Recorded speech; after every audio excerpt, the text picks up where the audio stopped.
Hold on, let me put my fake Fitbit on real quick. Not rich enough for a real one. Works exactly the same. Alright. Boys! Welcome to another video. This one's gonna be super short just because I want to get right to the point so that way you guys aren't waiting around, because I hate videos that do that are 20 minutes long and wait till the very end to show you what's gonna happen.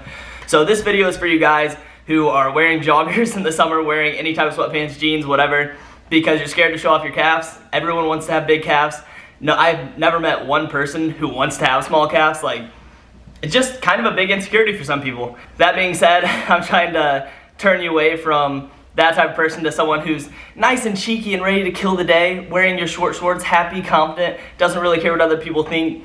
And honestly, you should be like that anyways, because everyone is worried about their own insecurities, too much to care about yours. So keep that in mind. And that being said, guys, I'm gonna get started right here with tip number 1, which is increase the frequency at which you are training calves. This should be your go-to with any lagging muscle group. Let's say you're training calves 2 times a week for 6 sets total. Maybe the next week you try for 8 sets total, then 9 sets total, then 10 sets total. Just keep progressively increasing the frequency at which you train your calves. This is pretty much proven to increase muscle growth. Like I said, with any lagging muscle group, increase the frequency and it will increase the size of the muscle. It's pretty simple. Tip number 2, change up the reps and also change up the machines that which you're using. I know all calf machines are pretty much the same. You're doing almost the exact same movement, but each of them hit them at like somewhat of a different angle, and this is kind of like same thing with like bench pressing. You want to bench at different types of inclines, declines, whatever, to work your chest at a different angle, just hits the muscles differently. Whether it be the donkey calf raise machine, seated calf raise, standing calf raise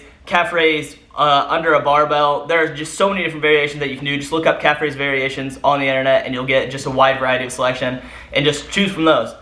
And when I say change up reps, I mean, if you're always going super light, then maybe you want to try going heavy for a little while. So everybody's body will react to a different rep range differently. So if you have been training super heavy, maybe go lighter and focus on time under tension more, stuff like that. This leads me to my next tip, which is time under tension. I cringe so hard when I see the guys in the gym that are just flinging the weight up, up and down, just doing as much weight as possible. It's the same guys that grunt like really loud or moan when they're freaking benching and squatting, just so you can see how much weight they're doing. And most of the time it's not even that much weight.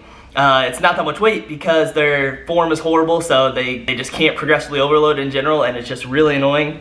But anyways, so time under tension. When I train calves, what I normally do is this 3 count method. I don't know if I came up with it or if it's already been came up with. It was probably already invented before me, but you know what? I'm gonna say these are the chase calf raises. So it's literally just 1, 1, 1 up, 1, 1, 1 down, and that's 1 rep. And I would do between 10 to 20 reps of these. It's pretty simple and it burns like crazy. You guys are gonna realize that lifting is all about the stretch, the contraction, and then the time under tension in between. So those people that are flipping the weight up and down, they're not focusing on the contraction, they're not focusing on the stretch, and they're not even getting the bang for the buck with the time under tension in between. Your muscle grows when it's put under a certain stimulus. So if you can keep your muscle in that stimulus under that tension for a greater period of time, you're gonna see greater muscle growth. And even if you don't want to do the trusty dusty chase calf raises, you can also just really focus on the contraction at the top and slowly go down and focus on the stretch too. I just think pausing in the middle like that kind of enforces the whole time under tension thing. The last tip I have for you guys, and honestly, I would say this is probably the most important one, is to utilize the cardio machines. And I know it sucks, like I hate cardio, but like if you're gonna do it, you might as well do the cardio machines that are gonna help your calves grow. I've seen the most progress, and the people that I've trained, the people that I'm friends with that I've recommended this to, have seen the most growth from incline treadmill and the Stairmaster. And if you really think about it, it makes sense. They're both pretty much the same movement. If you're walking up a very steep hill, your calves are literally, you're doing a calf raise on each leg pretty much every single step, and same thing with the Stairmaster, and probably even more so. So it makes sense biomechanically, but definitely try it out. It's something to try out, especially if you are one of those people who grind on cardio every single day, or somebody that just wants to try it out and add it in 1 to 2 times a week. I'm telling you, the burn from it is crazy, and it just works really well, and it's a super simple thing that you can do. All right, that's it for you guys. I really hope you enjoyed. If you learned something, I'd really appreciate if you could like and subscribe. Helps me out a ton. I love you boys, and I'll see you in the next one. Pick it up, pick it up, pick it up, pick it up. You see the